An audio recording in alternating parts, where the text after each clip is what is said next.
Hi everyone, welcome to today's session of the K-12 Blackboard Innovative Teaching Series.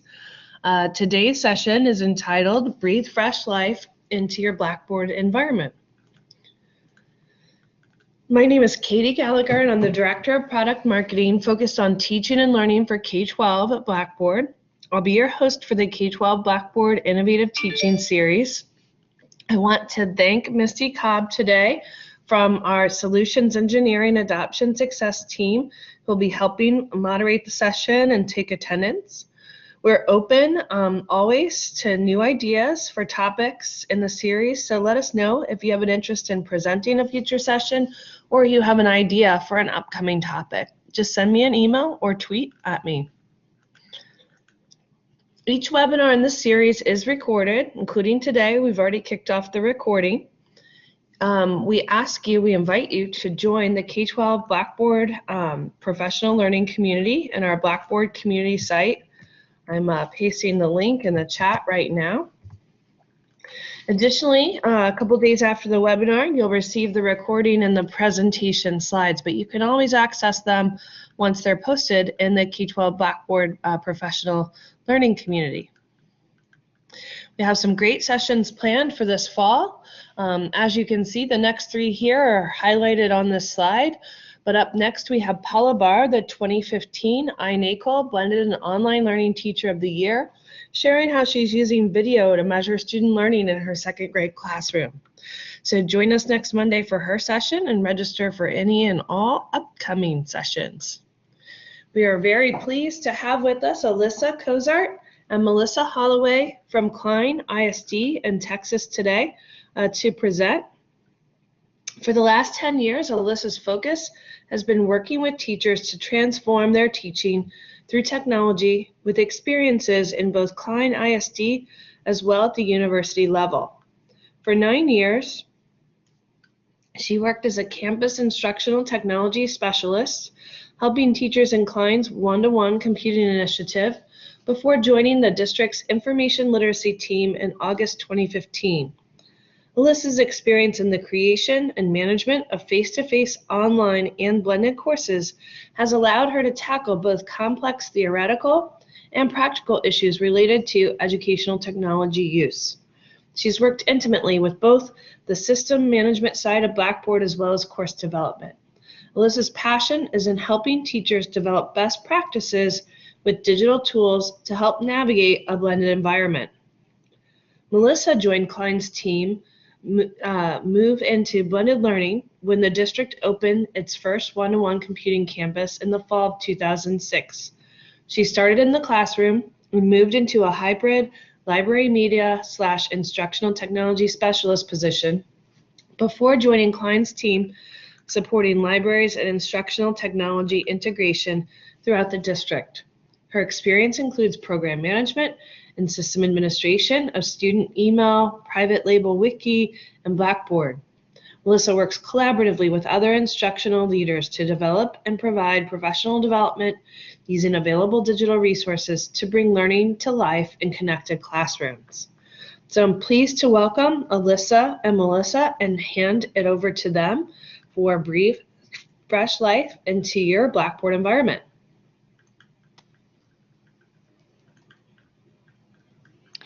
All right, thank you, Katie, for the great introduction, and thank you to all of the participants for joining the webinar today. Our goal is to show you some of the ways that our teachers are breathing fresh life into their Blackboard courses here in Klein. But before we begin, we want to kind of give you an objective of what we're going to be explaining today. We're going to give you a little history about our one-to-one program. We're going to explain how visible learning has influenced our Blackboard design.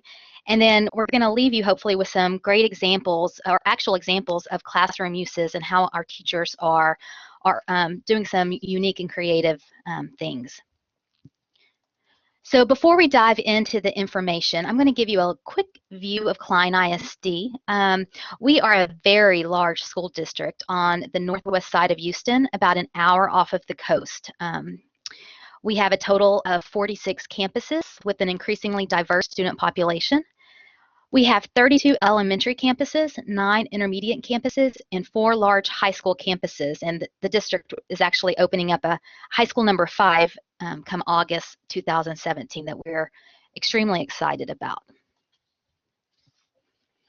It's hard to believe, but we are in our 10th year of our one-to-one program. We actually started with the one-to-one with an at-risk population with the idea that technology could help hook these kids back into school and help them make it to graduation. And of course, what we found was that the pilot showed promise for all of our students, just not at risk.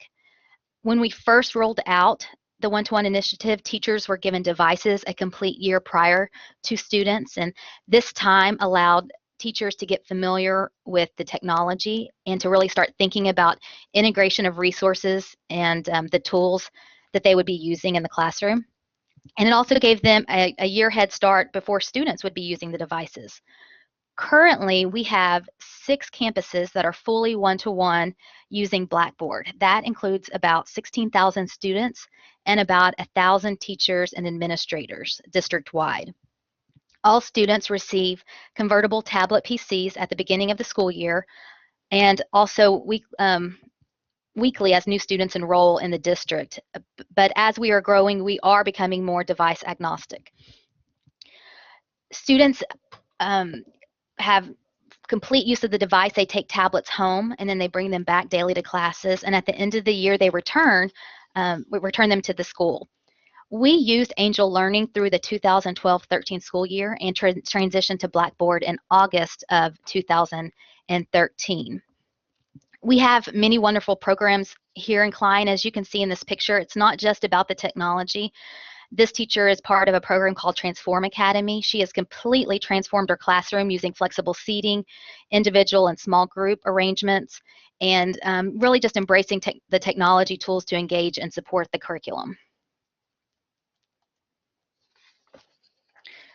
So a huge component within our one-to-one model is teacher support. It's impossible to roll out a program of this magnitude and not have campus-based support for teachers. We are extremely fortunate to work with a creative and talented group of technology specialists that support teachers and students every day. Currently, we have 2 campus-based instructional specialists for technology at each high school and 1 at the intermediate campus. They are essentially our go-to people for the staff at our one-to-one schools in regard to Klein's digital resources. And as you can see from this slide, they wear multiple hats at different times. They were all classroom teachers, so they understand all of the different tasks that teachers juggle in a given day.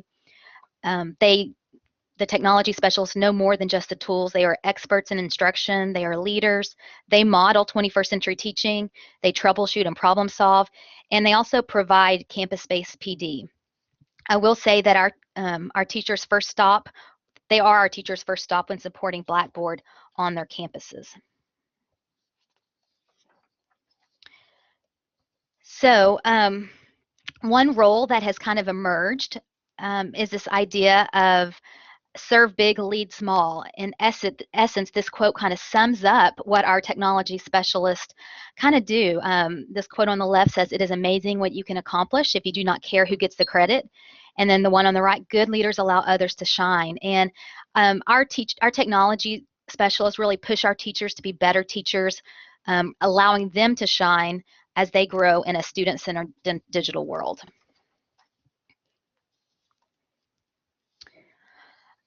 So as you know, creating a student-centered learning approach is at the heart of our one-to-one program, and Blackboard Learn has been the foundational tool in this program. Many teachers are doing wonderful things, but the reality is we have some teachers that are still working towards moving beyond that digital worksheet. And so some of our challenges in the past have been, well, one challenge has been the transitioning from Angel Learning to Blackboard 3 years ago. That was a difficult transition. And then our teachers, they have to learn the LMS, but in addition, they also have to think about what a 21st century classroom looks like, and that can be challenging as well. So if any of you have read Good to Great, you know that greatness requires the discipline to confront the most brutal facts of our current reality, and whatever they may be. Actually, this past summer, I had the opportunity to go and listen to Lawrence Public Schools at the Blackboard World, and one of the presenters during the conference stated that elementary schools promote collaboration and engaging activities effortlessly.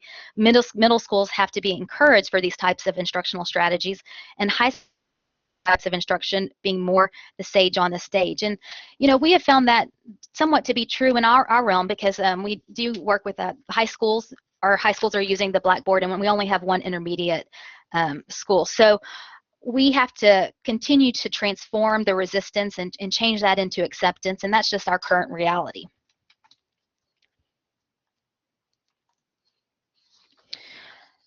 So one of the things that we know in our district is that teachers respond to data. And as I mentioned, we have many wonderful programs in the district. I mentioned the Transform Academy, and our district professional development team actually is leading our district in John Hattie's Visible Learning. And Visible Learning has really challenged how our teachers reflect and evaluate their instruction. Let me give you a little background information on John Hattie. Had a researcher leading a team at Auckland University in New Zealand, and basically he conducted a meta-analysis, I know that's kind of wordy, of over 800 meta-analyses, and comprising of over 50,000 individual studies, representing the achievement of over 80 million students worldwide. It really is the largest study to date. But basically, he focused on what works best in raising student achievement. And so he put all of those instructional strategies on a list, and he's published several books over this idea of visible learning. And you can see these, see the three books here. They're not necessarily light reading, but I definitely encourage. They were life-changing to me. So essentially, what is visible learning? Well, when teachers see learning through the eyes of a student, and when students see themselves as their own teachers, that's visible learning. It's extremely important for teachers to know their impact on students. It's important to listen to what students are saying and the questions they are asking, and understanding where they're at, and understanding their difficulties, helping them understand what success actually looks like. And as Hattie states, giving them the skills so they can become their own teachers. It's not about the teachers doing it, but students joining in and being able to identify where they need help. Ensuring our students are assessment-capable learners is the most important thing we can do to raise student achievement. So, for example, students answering or being able to answer, where am I going, how am I going, and where am I going next? So the purpose, let's see, for the purpose of this presentation, we're going to condense this topic because this is an entire own webinar conference, if you will. But here's the condensed version of some of the results of Hattie's studies. And basically, Hattie compared strategies against one another. And in his research, he found that anything that is greater than 0.4 on his scale improves student achievement. Student feedback, student expectations ranked very high in his findings, which surprisingly, reducing class size, ability grouping, and matching learning styles were low when compared to other strategies. And that's an important thing to point out. It's not low, they don't help, but when compared to the instructional strategies as a list. John Hattie's research found that 95 to 98% of what teachers do is positive and learning occurs. So the good news is that there isn't a whole lot that we can do that really screws up our kids. That's the good news. But he did find that summer vacation and television do have reverse effects. But for the most part, what we do is positive. So in Klein, with this idea in mind, and we do have a lot of technology, we always try to keep at the forefront that technology is not a learning outcome. Oftentimes, one-to-one programs can get a bad rap, but technology is a tool that that allows us to increase student learning. So this image was floating around Pinterest for a while. This pretty much sums up three main questions that we try to encourage teachers to ask. What learning outcomes are we aiming to achieve? What strategies will help us meet those learning outcomes? And what tools will help us to achieve those outcomes? On the left-hand side, we're not in it to make prezzies, to start blogs, create Wordles, but what we are here to do is to raise awareness, to start conversations, and to find answers. So where do we get the most bang for our buck? Because Hattie does compare a list of instructional strategies. It's quite interesting. So while our teachers are utilizing many of the instructional strategies on the list, we're going to discuss 3 different ways today that our teachers are using these instructional strategies to help students grow as learners in Blackboard. And I'm going to show you a few real classroom examples with student collaboration and classroom discussion, formative assessment, and student creation, or as Hattie coins it, cognitive tools. So the first one up is formative assessment, and that was actually a 0.68. This is basically measuring understanding as you teach. So if you can figure out exactly which students get it and which ones don't, or which part of your content is clear and which parts aren't, then you can fine-tune your teaching. And you know, we have many different types of formative assessments. They've changed over the years, from paper and pencil tests, maybe verbal tests, reading students' body language, clicker systems, and now our 21st century classroom has many tools that teachers can use in their tool bucket. So I'm going to actually share with you some actual formative assessment tools that have been used in some of our classes, and hopefully you can get some use out of this. So the first one is an embedded Google form. While Blackboard is our foundational piece of our one-to-one program, we also utilize, depend, and see value with Google tools. Oftentimes we hear one or the other when talking about LMS. We find that they are useful in each of their own ways. Our teachers absolutely love Google Forms for the real-time feedback and the simplified design.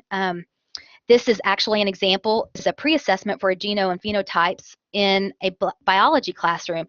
And as you can see, Google Forms embeds very nicely into Blackboard. And once teachers realize that they can get that embed tool embedded into the page, they just really got a handle with it. Here's another example of branching Google Form. Branching actually allows users to go to different pages based on their answers. This allows teachers to differentiate in their teaching, and also is a way to provide response to intervention, which is an instructional strategy that is 1.07 on Hattie's list. In our district, we do RTI in its own way, but that's again a completely different presentation. But you know, Google Forms are extremely easy to create. They give instant feedback, and teachers really appreciate the ease of use and how user-friendly they are for students embedded in the Blackboard environment. This next example is an embedded EdPuzzle video. I have many teachers who use video in the classroom, which I know everyone does.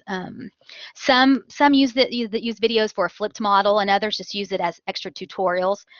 We love EdPuzzle in Klein. It's a fantastic tool that allows teachers to, you can either upload your own videos or you can find open content, which is really nice. They can add questions to get student feedback in the moment. We've had great success with using EdPuzzle in the classroom from parents, administrators, and students. The ability to embed tools such as EdPuzzle and Google Forms streamline students' learning experiences. Our teachers love Web 2.0 tools. There is that aha moment with the tools that students can interact with. However, it can be for students to have to be difficult for students to have to go to another website from their course. So the ability to use these tools but embed them in their courses really allows them to personalize their learning for the students. So in this example, not only do teachers use it, but this is an example of administrators that wanted to use this for a PD session. This is an example of just one embedded TED Ed video with integrated questions to gain feedback from teachers. The video is set so that teachers can't fast forward but have to watch the video in one sitting before they can answer the questions. And it went really well. And it was also a great opportunity for the technology specialist to model the embedding of tools in PD for our teachers. We actually had many teachers start using this tool after participating in the PD.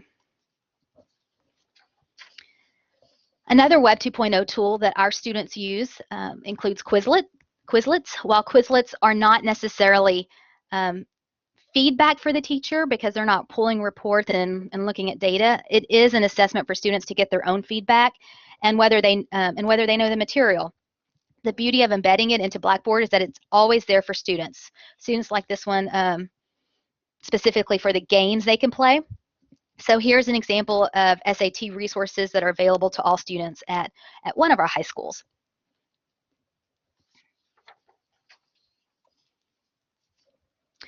Another topic high on the list includes classroom discussion or student collaboration, as stated by Hattie, and it's a 0.82.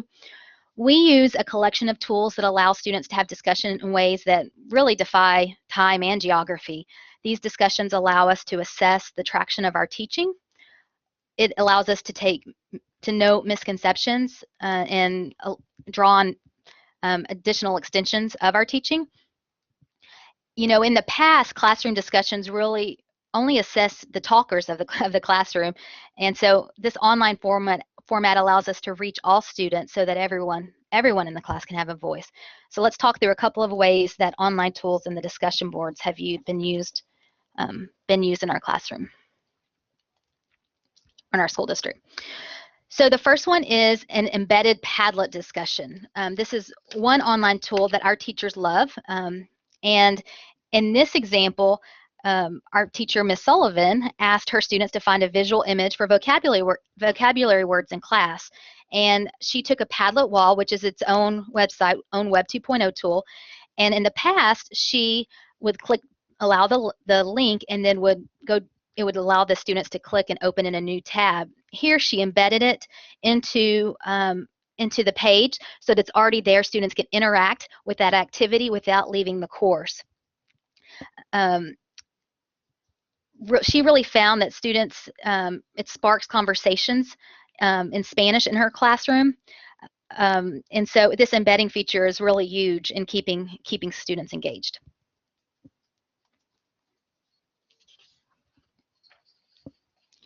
Here is an example of an English teacher having a discussion in her English 3 class.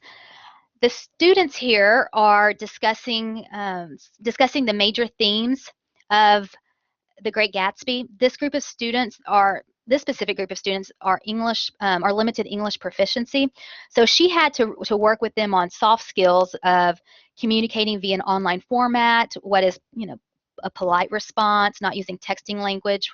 But I guess actually that we do that with all of our students. But what was interesting with this specific type of group was that this was her first year using Blackboard, and she was able to gather incredible data and evidence of improvement in her students' language acquisition over time.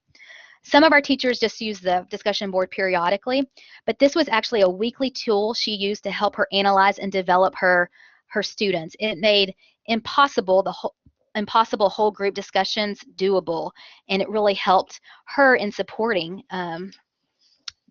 this group of kiddos.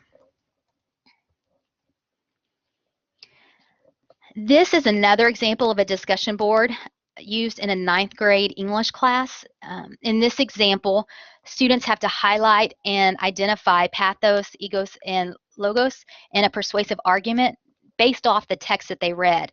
So the teacher took it a step further and had the students use the HTML tools in Blackboard to highlight. Typically, our teachers use these tools, but she actually encouraged her students to, and it took her only about 5 minutes to explain the highlighting tool, and she was able to immediately identify her students' progress in this discussion board. Again, this is an actual first-year teacher who dived into the tool. She actually used Blackboard in her college courses as a student, and she's finding unique ways to get her students plugged into conversation. So this is a standard activity, a discussion activity, but using the highlighting tools and the discussion board feature has really taken an individual activity and turned it into a class, in this example, a class courtroom with students defending their arguments. So here's another example of that discussion board, and it's really student engagement at its best. All students were plugged in and using those highlighter tools for their arguments.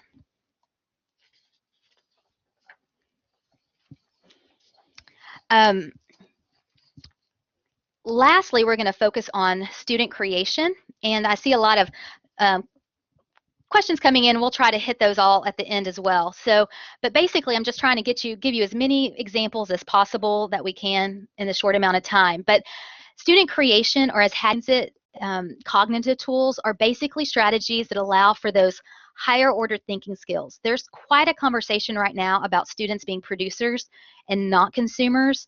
You can actually Google hashtag create not consume, and you'll find many discussions on this topic. One of the reasons why our district went one-to-one 10 years ago was for students to be active in their learning and be producers.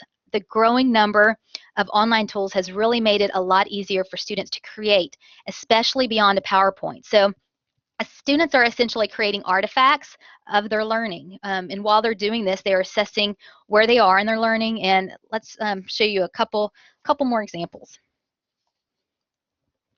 So this is an animated GIF, and I say animated GIF in action, but unfortunately there's no action here in the slide deck, but in a regular PowerPoint it would be animated. We are extremely fortunate to have one of the Amoeba sisters in Klein, and if you've never heard of the Amoeba sisters, you can find them online and on Twitter. The Amoeba sisters are big proponents of students creating science GIFs and short videos to make science more real, and she actually worked with a biology teacher and showed him how to do an animated GIF of mitosis. And so this is an example of what that looks like.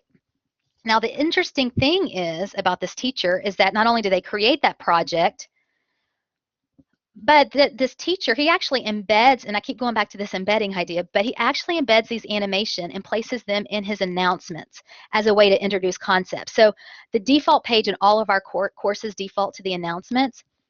So students see these animations immediately when they enter the course. We have many teachers, and we encourage teachers to use static images, but the animated GIF, specifically in an announcement, is, well, we found extremely clever, and our students actually really enjoy that.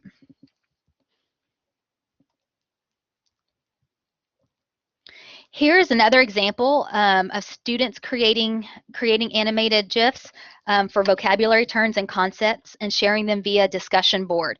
So in this discussion board, the students prefer to attach it, and then they can save the different terms if they choose. It was really a process to figure out the best method for submissions, as they didn't like the embedded feature with this specific assignment. They were all AP students and found the animations distracting while they all laid it on the page. But the teacher enlisted feedback, which is another one of Hattie's strategies, and he was able to change how students turned in this assignment, and it was really interesting.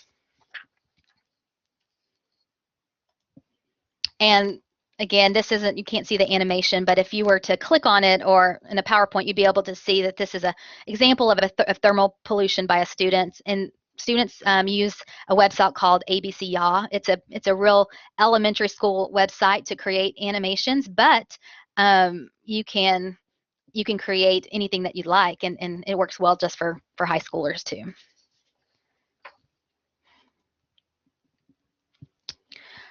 Okay. Again, a Padlet embedded. This is an example of embedded Padlet of ThingLink projects. Excuse me. And again, I mentioned our teachers love the Padlet wall, but you know, oftentimes there's just not enough time in the day for student presentation. So this teacher had her students create a ThingLink project based on characters from Dorian Gray, and instead of students presenting during the entire class period, students posted their ThingLink image within a Padlet. So she had one Padlet per period, then she embedded the Padlet into an item in Blackboard. Students loved the opportunity to interact with others' works, and it really freed up some time to reflect and get feedback. It was really great.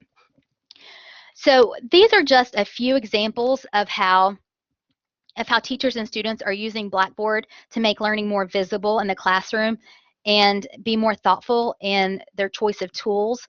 I will say that we try to have a growth mindset in our department as well as in our district. We are all a work in progress when it comes to the design and structure of our courses, and the ability to blend so many tools into our Blackboard environment really has allowed our classrooms to grow and evolve and just make learning more engaging for our students.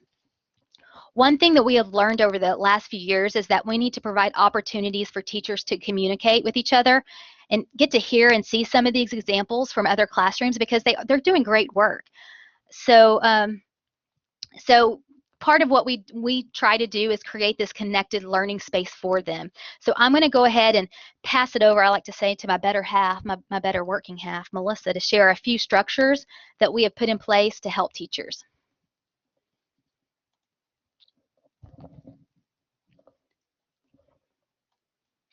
Hi there, this is Melissa. I was adjusting my mic volume so we wouldn't create some feedback. Alyssa and I have worked through some fun stuff today so that we can connect to you guys in a meaningful way. You've had some really great questions through the session that we'll help address a little later, but we wanted to hit on a part that's really... Melissa, I'm sorry to interrupt. I don't think your mic is on. I can hear you, but I think it's coming through Alyssa's mic. Is that you? I'm here now. Okay, perfect. Can hear you now. I'm so sorry. I adjusted the volume and forgot to unmute myself. How about that? Loud enough to come through a double set of speakers, huh? All right, thanks. Thank you, Katie. I appreciate it. We will address a few more of your questions. You've really had some great ones coming through, and I've tried to hit a couple of them in the comments as we go. But we want to hit on the portion that's most near and dear to our heart about all of this. As excited as we get about all of the different ways that our teachers and students are really doing some bright, vibrant things in our visible in our digital learning environments that really tie back to Hattie's visible learning principles and the ideas that we can really create tools that give us more bang for our buck within this digital learning environment of our Blackboard environment. Getting that word out and sharing that word with how others use it is a huge key for us if we're going to be successful and if others are able to learn from each other. So for us, communication is a huge key that's really important. What we know is that we can work among ourselves and we can work with groups of specialists. But as we create the digital learning environments in our Blackboard Learn environment, we have come to love this huge expanse of organizations that are part of our Blackboard Learn environment as well. Campuses use organizations really to bring that whole school into the digital space, just like our teachers welcome kids into their physical learning environment, their classrooms every day. They're welcoming them to the school campus. We wanted our Blackboard environment to be a place where they would invite them digitally as well, where they had meaningful reasons to come in and do more than just click into class assignments. And what you'll see on screen right now is an example over on the right of one list of organizations from one of our campus instructional specialists for technology. And all of the different places that they have jumped in. Campus organizations in Blackboard for us range for anything from a team of English resources and specific tools. You might see a biology one pre-AP organization in there, along with some other CTE course selection spots. Really what we have been able to determine is that those organizations provide lots of different needs and help to give our students one more place that they can learn more about opportunities for their school. With embedded student email, we're also able to use these organizations really as information delivery pieces. So we'll see regular communication from our ISDs that may come through some of these, as well as from some of those different sponsors for organizations and some of the leaders within those school Blackboard organizations. Beyond our Blackboard environment, we draw people into it with regular communication from those instructional specialists for technology. We may have a 2 for Tuesday email series that goes out on one of our campuses, or a tidbit of the week, and it will point people back into a cool new thing that they can do in Blackboard, or maybe a cool new thing to them that they can do. It's been a powerful piece for us to kind of have a home base and then to work from it. In addition to that, we have a district-wide blog that has begun new this year. We have been through some changes at the district level, and communication has been a serious focus both for our internal staff as well as our community as a whole.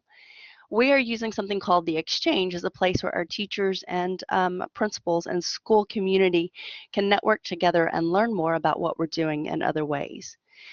Those ways are highlighted with pictures. They're coming through as learning blogs that really let us celebrate learning and learn more about how we learn together, put together through a district a district portal. Can you click? One of the most effective pieces that we were able to create and then pull people back into Blackboard is a Google site that we have created called Klein Learns Blackboard. Klein Learns Blackboard really came from a need to give our teachers a place to help themselves when they needed some refresher points. But what it has become is a great place for us to showcase some of the examples like the ones we're sharing with you today, how you can embed, how you can add images and animations, how we can effectively use announcements, how we can even freshen the look and feel of our digital learning environments and our digital classes with banners. It is a web-based help for one-to-one teachers in their time of need, not necessarily in the time of our delivery, because we've opened this site so that people can get to it anywhere they have an internet connection. We have examples from teachers, we have examples of student work, and of course we're following our FERPA guidelines there so that we're able to really showcase some things and create some opportunities. What we had happen because Klein Learns Blackboard has become so successful, we were able to really break things down and look at how a teacher would work in Blackboard, getting started with the environment itself, building courses and specific things that work really, really well, communicating and collaborating because it's, can we go back? Sorry. Communicating and collaborating because it really does help us. I'm kind of hitting through the left course menu within this image here because we know that communicating and collaborating brings some life and some dynamic aspects to our class rather than just being a place where students can go get assignments and take assessments and upload files. And also then some of those great practices for assessing students. We use a lockdown browser as part of our Blackboard environment.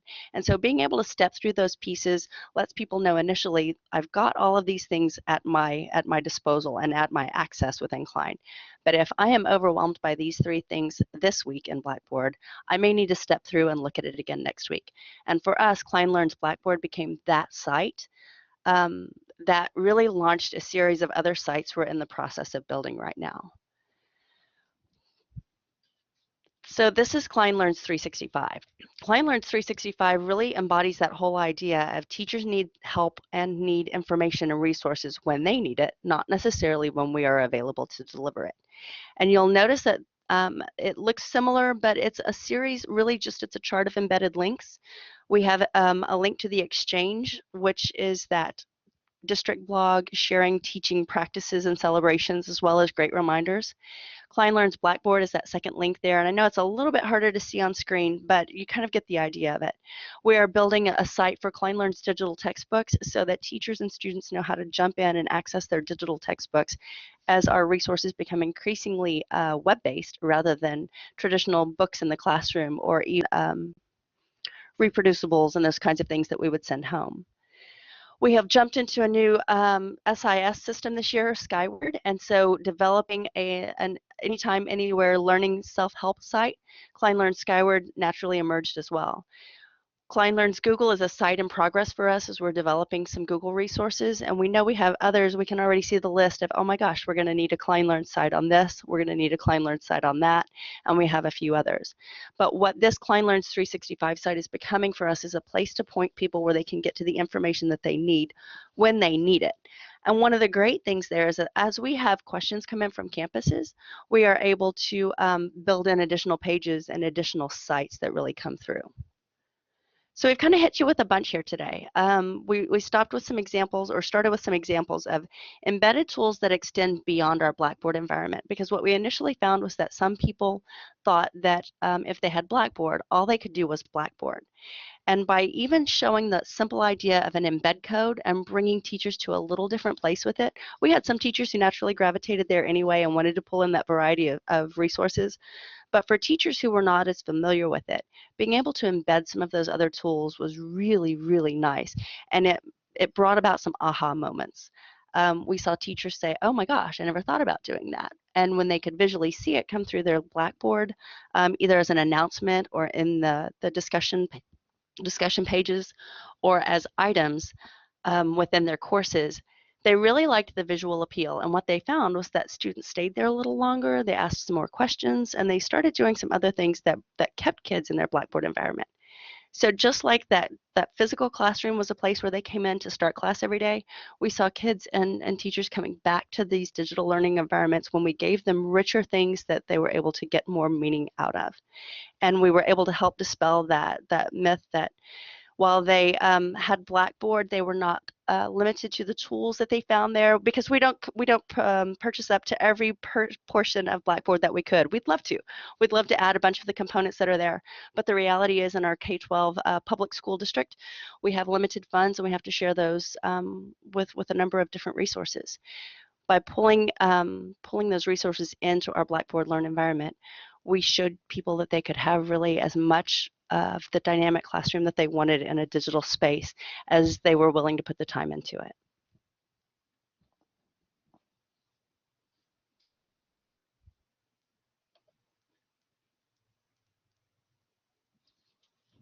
This has been awesome. I'm going to take a look. So I know there have been a couple questions that have come in through the chat. I think you've addressed most of those. But I also have a couple questions, and I would like to open it up to the group for additional questions. So please pose questions in the chat or raise your hand, and I'll call on you, and you can speak your question. But please note that Alyssa has posted links to ABC Ya Animate, as well as the Amoeba Sisters. So be sure to check those out. I think you guys have got all the questions in the chat, so please post it again if I'm missing any. And as we're waiting for more questions to come in, I've got a couple questions for you. So you mentioned a lot about embedding a variety of tools. Can you talk about the benefits of embedding over linking from a course? Sure, Katie. You know, essentially we're dealing with intermediate school students and high school students, and they have their devices all day. So when they go to their class, they log into their Blackboard course, and the teacher can just put the link in the class, and they can click the link and it can open. But there's just really a lot of strength in taking that embed code off of a website, a Web 2.0 tool, and embedding it. It really does keep students in the course engaged, and they're just less likely, I guess you could say, of following the squirrel down the road of going to another website, which can happen quite a bit. So that embedding really is just, it kind of streamlines the process, and it just makes it a little bit easier for them. They can expect that they can practice and manipulate and have that hands-on experience in their Blackboard course just as easily as they can by clicking on a link and opening the link. Does that make sense? Yes, absolutely. Thank you. We also explain it when people want to know why they should spend the time to stop and embed. We explain it sometimes it's the difference in walking into a very simple, straightforward classroom that may not have much visual appeal to a classroom that has some personalization and some customization. And it lets teachers share some of themselves. It lets them show some of their enthusiasm, not only about their class and the projects that they're working on, but it helps with some engagement. You know, before Hattie even, we know that we have students who come to us with all kinds of different learning styles, and that visual element really becomes important so that learning can be richer, and what students take away from it can be more than if it were a simple link to another place. It draws them in rather than gives them the option to go click to where that next spot is. Okay. There's from Marissa here. I'll go ahead. Carolyn, I'll answer part of the question here from Carolyn, Alyssa, and Melissa, and then you can add to it. I'm not sure which way Melissa and Alyssa do it to allow students to use the HTML editor, but the HTML editor is available for students, as long as you allow it, anywhere they can type text. So it's available in the discussion. It's available when they're submitting an assignment or an essay question. So they certainly don't have to have a course set up for students to create in a course. But I'll defer that question, the rest of it, to the Klein team. But before we move to Carolyn's question, Carissa's asking about, you mentioned several tools like ABC, Padlet, etc. Can you talk about which ones of those examples may be free or which ones might require a subscription or payment by the school? We like free tools, so the majority of our online web tools that we use are all free. We find either the educational side of it, or we find a way to use them so we don't have to pay for those services. And if we find a site that we like and it's not free, then there's typically another type of site that will do the same thing that's comparable. So yes, we typically do not pay for web tools.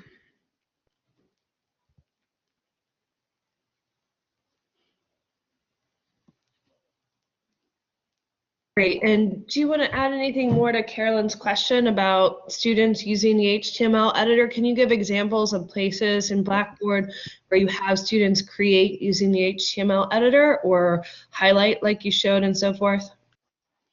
That was kind of a big aha moment. The first year or two, I say that's unfortunate. The first year or two, our teachers were really, they wanted to make sure that they knew how to use the tools. But again, as Miss Melissa was saying in the chat, we want our students to be the producers and not just the consumers of information. So once we realized, or we had that moment of that aha moment of that HTML code or those tools are anywhere that you can have text, it really opened up quite a bit in the discussion forum. It just allows you to think about those tools a little bit differently. What else can you do? Kind of pushing the envelope a little bit more. So yeah, that was a big moment to allow students to be more active in that process as well. Well, and we would really love to say that we planned it all from the get-go. Exactly 5 years ago, we knew we wanted to jump right in and make students the forefront. We knew that jumping in, we had a big change when we moved from Angel to Blackboard, just like you're talking about, Carolyn. The HTML option was open, and we didn't bother to start turning things off. We have learned along the way that when we start to turn component features of programs off, we often create other problems or other challenges that we would rather avoid. And leaving things set as they were designed in many cases lets us all function best. So it really was maybe a happy accident that we didn't find that, but we would have turned it on by this point at least, because there's so much more richness we can get when we really open up what kids can do rather than shutting them down. And the same goes for teachers. Initially teachers were a little nervous about how to get their content in. Once they felt more comfortable with it, we initially saw teachers start adding folders and icons right there in their folders, adding some visual interest, because number one, it helped the teachers see what was different from one group to the next, and then number two, it helped the kids follow along where they were. Rather than saying scroll down to the 8th folder, if they added a picture that corresponded to the theme of that unit with the folder, then the student and the teachers both had that really easy peg that helped get them where they needed to go. And Katie, I just want to add, I mentioned going to the Blackboard World Conference this last summer in Las Vegas, and was very fortunate to be able to go and present. I remembered specifically, I went to one of Dane Dallenbach's presentations from the Blackboard team, and he stated that images are processed 60,000 times faster by your brain than words, and the visual content makes up 93% of all human communication. Visuals double engagement, and this just keeps it. We have found this to be true whether using the HTML editor, if they're using embedded tools. It's kind of the icing on the cake. It's what makes learning happen. It provides that rich class environment. Yeah, this is Katie. I absolutely and totally agree. And I taught high school for 18 years, both face-to-face and blended and fully online. And when I moved to blended online, I got really creative, as you all are doing, with students using the HTML editor, because if you think about it, they can embed video. It can be video that others have created, like from YouTube. I had kids in a discussion forum who would share clips from the show The Office back when I was teaching, because I taught AP psychology, and one episode, Jim was pranking Dwight to reach his hand out for an Altoid every time the computer made a certain sound, and my kids were connecting that to Pavlov and classical conditioning. So they can create video, they can share video, they can add images, they can add voice. I mean, really, like you've all said, sky's the limit, and it just makes learning a whole lot of fun. We've also been very fortunate in Klein that we were able to help plug in some of the great instructional strategies that our core content teams were using. We didn't have to go invent all of this. We saw how they were using it in other ways, and we showed them how they could pull it into their Blackboard environments. And then we had this whole team of people who was excited to show someone else what they could do in Blackboard. And for us, that was almost a boon, because we went from being a team of specialists where we had 2 people at our high schools and 1 person at our intermediates showing the tools, to now having content specialists, science specialists, math specialists, ELA specialists, who also joined in that chorus of singing great things about Blackboard and the cool things that our kids could show their learning and really show the mastery of their understanding. So it, it became part of that working and understanding instructional gain and instructional impact, as well as working with those other great professionals that we have here in Klein that really helped us all embrace it and bring it to a place where we want to do more in Blackboard. Great. We're getting great questions in the chat, so keep those coming. I've got one more that I'll add before we wrap up, unless there are other questions in the chat. But can you talk a little bit more, explain a little bit more in detail how you're using master classes in Klein? Yeah, master classes for us are the place that help teachers think specifically about their classes once, rather than the management of their classes for every single class period that walks in, for every set of rosters really that walks in. Each year we ask teachers to submit a listing for their master classes for the year, which would tie back basically to a master class per prep. If a teacher taught English 1 and English 2 and English 3, rather than working out of 2 classes of English 1 that would come in through the IS system, 2 classes of English 2, and then 3 classes of English 3, we're able to create 1 master class for each of those preps. And we create the parent-child relationship using Blackboard's merge feature under edit when we're looking at classes. And teachers are able to go in, create the content for their English 1 class once, and deliver it to the 2 groups or 2 rosters of students who meet as part of their English 1 classes over the course of the day. What we are increasingly seeing in Klein is very mixed classes, which is great for our kids, but we may have co-teach classes and modified classes and rosters of mixed ability levels all meeting in the same class period. And so by merging classes into a master class, we're able to create some differentiated grouping, and we're able to allow the teacher to focus on what students are doing in the class and with class materials, rather than having to manage how many times they got the file in the right place. That's kind of an overview of how we work with master classes, but it helps to kind of create a simplified view for people who are not used to it. And for us, master classes are really important pieces of how the technology becomes a tool and a resource, rather than what we're doing as part of school. That may be a little more vague than you're wanting to hear. No, that was perfect. That was perfect. I'm going to go ahead and move forward a slide to wrap us up, but we've had a lot of great questions throughout the session, and you guys have shared so much great information, and this isn't to extinguish any additional questions, but for those of you who are ready to move on to the next thing in your day, we appreciate you joining. And Melissa and Alyssa, this was a great presentation. Thank you so much. Just a reminder, everyone, to reach out to me on Twitter or by email if you have suggestions I'd like to present in the future. But we appreciate your attendance and your sharing your expertise. And again, if there are any additional questions, please post them before you leave. We'll watch for those. But if not, have a great Monday and a great rest of your week. Thank you, Alyssa, Melissa, and everyone for joining.